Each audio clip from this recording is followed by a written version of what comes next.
It's not important if the printer is turned on or turned off. Press the button on the side of the printer. Open the front cover.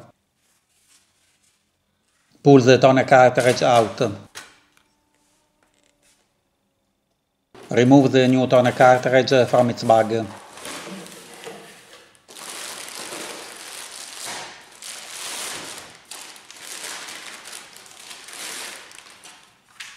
Remove the packaging from the toner cartridge.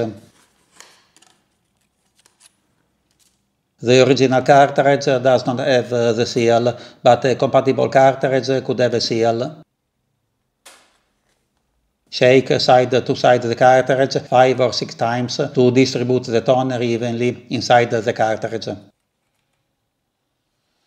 Do not touch the drum, this green roller.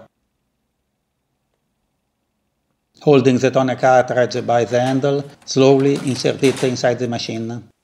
Close the front cover.